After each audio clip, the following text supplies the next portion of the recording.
Sekolah adalah tempat menuntut ilmu, tapi apa jadinya jika ternyata di bawah sekolahmu tersimpan rahasia kelam dari masa lalu? Rahasia yang seharusnya tidak pernah dibuka. Cerita dimulai dari 5 siswa SMK jurusan teknik, yaitu Doni, Raka, Tika, Bagas, dan Vira. Mereka dikenal cukup akrab dan sering nongkrong bersama di sekolah setelah jam pelajaran selesai. Sekolah mereka sebuah SMK tua di pinggiran kota, punya bangunan lama yang sudah tidak dipakai, atau aula tua. Hari itu, mereka ditugaskan guru untuk membersihkan bagian gudang belakang aula, karena akan direnovasi menjadi ruang praktik. Gila, tempat ini kayak nggak pernah dibuka puluhan tahun. Iya, bau banget, banyak debu dan tulang. Tika melihat potongan benda kecil putih seperti tulang jari. Penemuan pintu rahasia. Saat menyapu lantai, Doni menemukan papan kayu lantai yang kopong. Ketika mereka congkel, ternyata ada pintu besi kecil ke bawah tanah. Dengan iseng dan rasa penasaran, mereka membuka pintu itu. Udara dingin menyeruak dari dalam. Tangga batu menurun ke ruangan bawah tanah yang gelap dan berdebu. Mereka turun dengan senter HP. Di bawah mereka melihat ruang bawah tanah kosong, tapi di dinding ada lukisan mural pudar, berisi sosok-sosok manusia seperti sedang tersiksa. Di pojok ruangan ada meja altar dengan lilin-lilin mati dan sesajen yang sudah mengering. Tempat apa ini? Kok kayak tempat pemujaan? Mereka merasa tidak nyaman dan segera naik kembali. Gangguan dimulai. Sejak hari itu, hal-hal aneh mulai terjadi. Tika mendengar suara tangisan di toilet sekolah padahal tidak ada siapa-siapa. Bagas bermimpi buruk berulang kali. Tubuhnya terikat dan dikubur hidup-hidup. Raka mulai kehilangan fokus. Ia sering menatap kosong ke ujung lorong bawah sekolah. Yang paling parah adalah Doni. Ia mulai bicara sendiri. Ia bilang sedang ngobrol dengan Arman, temannya.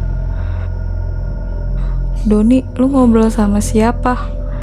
Sama Arman lah, dia sebelah gua. Tapi Don, Arman itu gak ada di sekolah kita. Doni marah dan bilang Arman memang tidak terlihat oleh orang lain.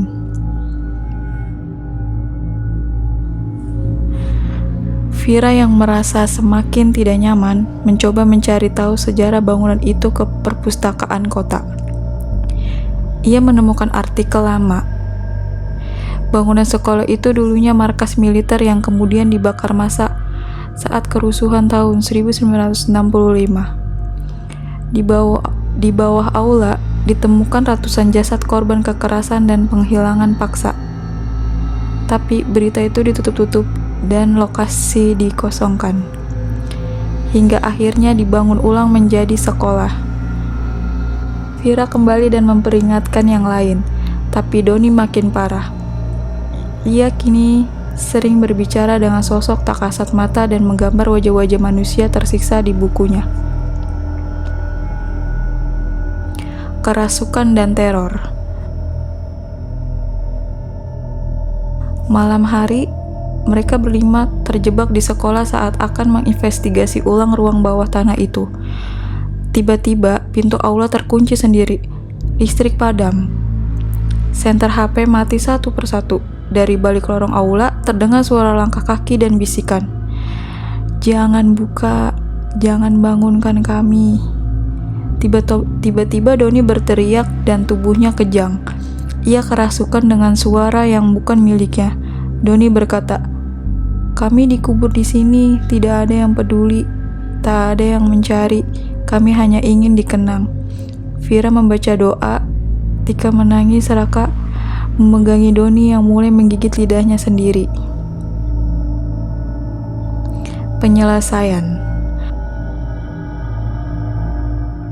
Mereka berhasil membawa Doni keluar saat pagi menjelang. Doni sadar, tapi trauma berat. Ia tidak ingat apa-apa setelah kejadian itu. Mereka melapor ke kepala sekolah, tapi seperti yang bisa ditebak, semua ditutupi.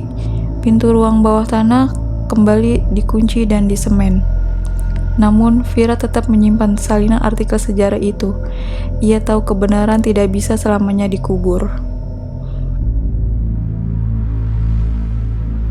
Mereka bilang masa lalu cukup dikenang, tapi bagaimana jika masa lalu itu belum selesai? Mereka yang dikubur tanpa nama, tanpa doa, tanpa keadilan, masih berjalan di lorong-lorong sepi, menunggu seseorang membuka pintu yang seharusnya tidak dibuka.